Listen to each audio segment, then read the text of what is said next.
तो गाइस वैसे तो इस बात में कोई शक नहीं है कि all black the necrosword Marvel Comics के सबसे पावरफुल वेपन्स में से एक है, जो कि सेलेस्टियल्स के साथ साथ गॉड्स को भी मारने का पावर रखता है। हालांकि दोस्तों मार्वल सिनेमैटिक यूनिवर्स में इसको किस तरीके से यूज किया जाएगा ये देखने वाली बात है, क्योंकि अगर नेक्रोसॉर्ड को वाकई में मार्वल के कॉमिक्स की तरह दिखाया गया तो शायद ही मार्वल में ऐसा कोई वेपन होगा जो कि नेक्रोसॉर्ड को टक्कर दे सके, क्योंकि मार्वल कॉमिक्स और मार्वल सिनेमैटिक यूनिवर्स में इन सभी वेपन्स के पावर लेवल को कैरेक्टर के हिसाब से कई बार कम या ज्यादा करके दिखाया जाता है। लेकिन दोस्तों अगर इन सब के बावजूद भी हमें ये जानना है कि नेक्रोसॉर्ड कितना पावरफुल है, तो हमें उसके लिए यहाँ पर मार्वल सिनेमैटिक्स यूनिवर्स के कुछ वेपन्स को नेक्रोसॉर्ड से कंपेयर करना होगा, जिनको ऑलरेडी मार्वल के मूवीज में इंट्रोड्यूस किया जा चुका है। तो दोस्तों मैं हूँ आसिफ और आप देख रहे हैं मूवी टेलर।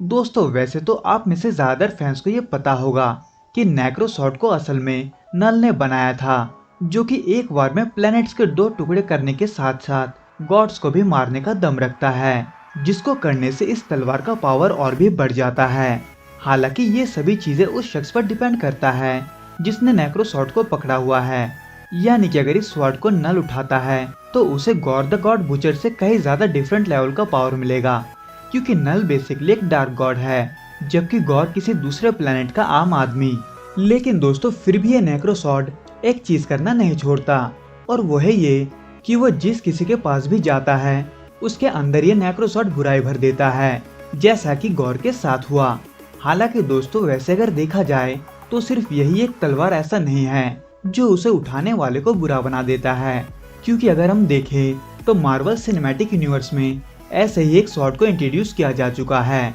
जिसका नाम है द इबोनी ब्लेड, जिसको दोस्तों हाल ही में इटर्नल के मूवी में भी दिखाया गया है। जिसके ओरिजिन और पावर के बारे में बात करें तो इबोनी ब्लेड कई हद तक द नेक्रो स्वॉर्ड के तरह ही है, बस इसमें फर्क ये है कि इस तलवार को अपनी ताकत नेगेटिव थॉट्स और गुस्से से मिलता है, जिसको वैसे तो जादूगर मर्लिन ने अच्छे कामों के लिए बनाया था। लेकिन अपने सफर के दौरान मर्लिन ऐसी चीजों से गुजरता है जो कि इस ब्लेड को शापित बना देता है, जिसके वजह से इस ब्लेड को हमेशा खून की प्यास होती है, यानी कि यही वो रीजन होता है जिसके वजह से इस ब्लेड को इस्तेमाल करने वाले कई ब्लैक नाइट करप्ट हो जाते हैं, क्योंकि इस ब्लेड को कंट्रोल करना हर किसी के बस की बात नहीं है। और दोस्तों रही बात इसके पावर्स की, तो दोस्तों अगर इस ब्लेड को उसके फुल पोटेंशियल में यूज किया जाए तो ये अपने रास्ते में आने वाले हर एक चीज को डिस्ट्रॉय कर सकता है। लेकिन ऐसा करने से वो शख्स करप्ट हो जाएगा जो उस ब्लेड को यूज कर रहा होगा। यहाँ तक कि दोस्तों एक बार जब ब्लैक नाइट का सामना नल से हुआ था,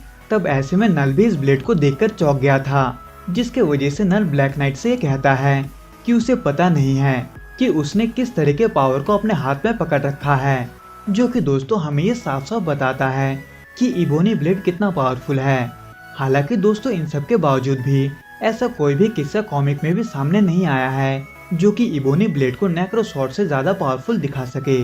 यानी कि इबोनी ब्लेड कुछ हद तक नेक्रोसॉर्ड को टक्कर दे सकता है, लेकिन उसे हराना शायद उसके बस की बात नहीं है। और गैस अब जब बात हो ही रही है कॉमिक्स की, तो गैस ऐसे में मैं उससे एक ऐसे वेपन को नेक्रोसॉर्ड से कंपेयर करना चाहूंगा जो कि बहुत ज्यादा पावरफुल है, और वो है थॉर का हैमर म्योनेर। हालांकि दोस्तों म्योनेर को मार्वल के मूवीज में उतना पावरफुल नहीं दिखाया गया है जितना कि वो कॉमिक्स में है, क्योंकि कॉमिक्स में म्योनेर इतना पावरफुल है कि वो कई बड़े बड़े थंडर स्टॉर्म कराने के साथ साथ स्टार्स को भी डिस्ट्रॉय कर सकता है, वो भी सिर्फ थॉर के एक इशारे पर। यहाँ तक कि म्योनेर ही वो वेपन था जिसको थॉर ने गैलेक्टस का सामना करते वक्त यूज किया था और उसको कई सारा पावरफुल ब्लो मारा था। हालांकि गैलेक्टस को हराने के लिए थॉर को लास्ट में नेक्रोसॉर्ड का ही इस्तेमाल करना पड़ा था। तो दोस्तों अगर देखा जाए तो म्योनेर के पावर का एक अच्छा एग्जाम्पल है, क्योंकि गैलेक्टस के सामने नॉर्मली ज्यादातर कोई भी वेपन काम नहीं करता। लेकिन दोस्तों फिर भी इन सब के बावजूद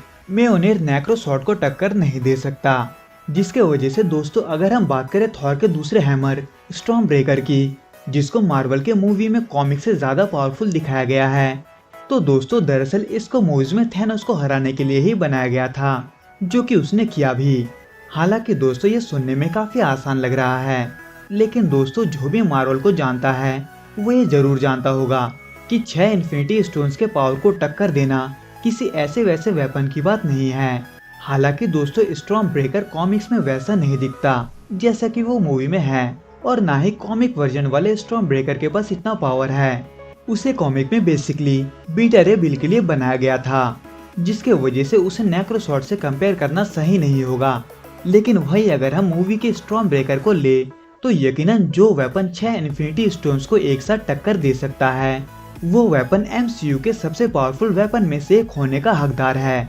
लेकिन रही बात नेक्रोसॉर्ड और स्टॉर्म ब्रेकर के कंपैरिजन की, तो दोस्तों ये बेसिकली डिपेंड करता है कि इन वेपन्स का इस्तेमाल कौन कर रहा है। क्योंकि जैसे कि मैंने आपको पहले भी बताया कि नेक्रोसॉर्ड जितना गॉड का खून बहाएगा वो उतना ही पावरफुल बनता जाएगा। हालांकि इसके अलावा अगर पहले उस नेक्रोसॉर्ड को कोई पावरफुल क्रिएचर उठाता है तो फिर वो एक अलग ही लेवल पर पहुंच जाएगा। इन शॉर्ट, कॉमिक वाले स्टॉर्म ब्रेकर को नेक्रोसॉर्ड आराम से हरा सकता है, लेकिन जब तक हम नेक्रोसॉर्ड के पावर को मूवीज में नहीं देख लेते तब तक उसे मूवीज के स्टॉर्म ब्रेकर के साथ कंपेयर करना उतना ठीक नहीं होगा। खैर दोस्तों, वैसे तो इन सभी वेपन्स का एक लिमिट है, यानी कि ये सभी वेपन्स कॉस्मिक लेवल के नहीं हैं, यानी कि इन्फिनिटी स्टोन्स जैसे लेवल के नहीं हैं। लेकिन दोस्तों फिर भी अगर हम इन्फिनिटी स्टोन्स को नेक्रोसॉर्ड से कंपेयर करें तो इन्फिनिटी स्टोन्स को यूज करने वाला शख्स कुछ भी कर सकता है, लेकिन वह नेक्रोसॉर्ड ऐसा कुछ भी नहीं कर सकता,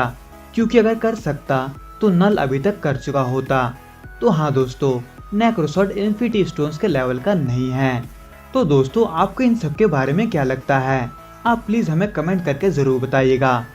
तो दोस्तों इस वीडियो में बस इतना ही। मैं आपसे फिर मिलूंगा कुछ नए और इंटरेस्टिंग मूवीज के स्टोरीज के साथ। अगर आपको ये वीडियो पसंद आए तो please like, share and subscribe करना ना भूलें। Till then goodbye and be safe.